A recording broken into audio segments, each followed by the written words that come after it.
Dario, Bredicean, how you doing, bro? What's going on, Chris Robinson, aka Hustle Boss? Hustle Boss. What's going on, brother? Good to see you put in work today. Tell me, what's been the latest for you? What have you been up to?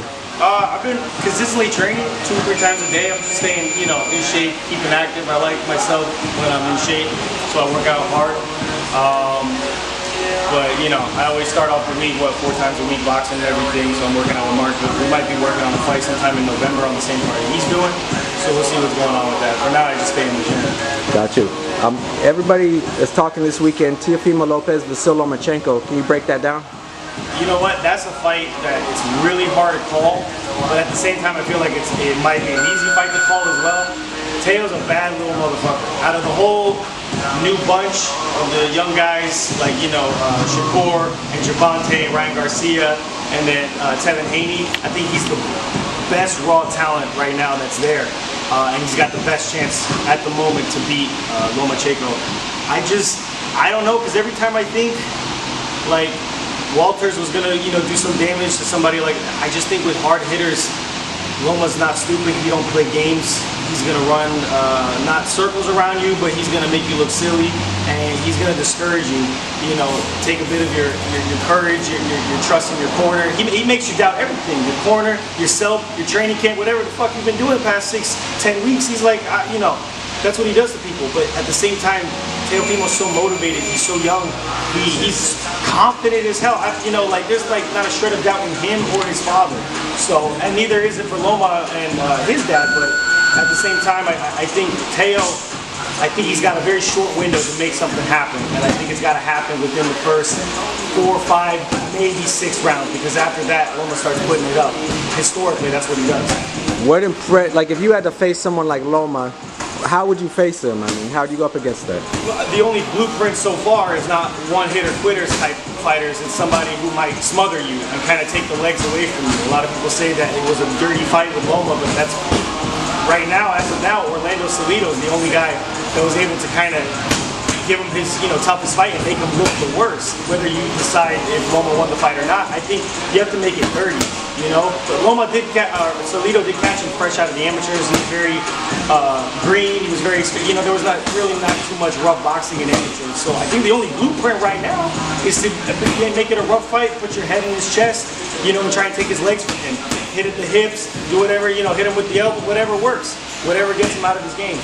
I've seen a lot of on the boxing forums, fans and other people. Some believe Loma is still in his prime. Others say, well, he's getting older now. What do you think he's still at his peak?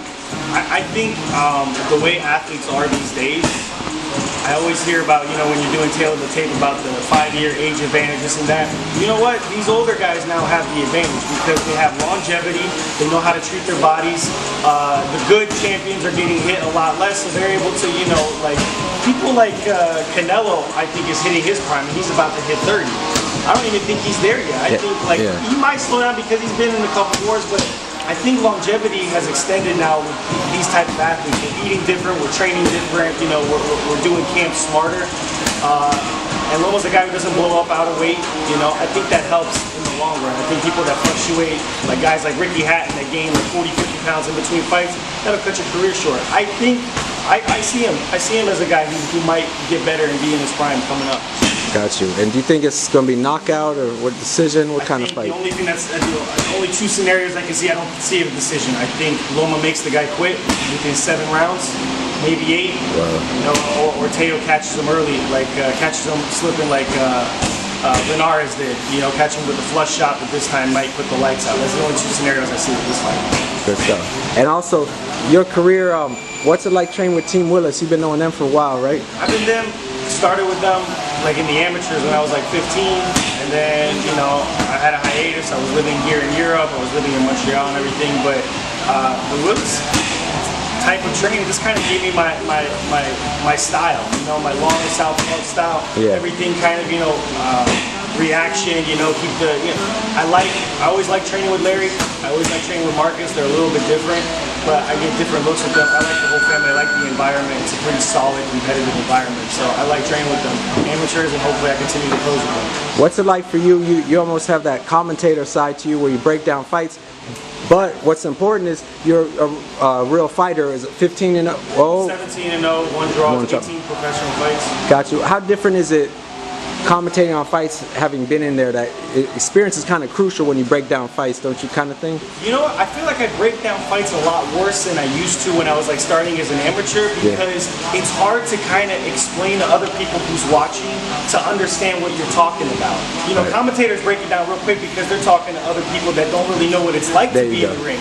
So like before, when I was like an amateur, I feel like I could break down fights really well, and now like that I have a lot more experience, I'm like, man, I'm talking all this, but nobody's really understanding me because they're not really kind of catching what I'm talking about in that ring, you know, because it's a different look when you're kind of just watching it, and then when you experience it, when you get with those hit with the same shots you're talking about, what it feels like, it's kind of hard for people to kind of catch the drift. But I feel like I might make something happen with breaking down fights, you know. I like talking, I can't stop. Appreciate it. Let's catch up with you soon. And last question, how can they follow you, keep up with you?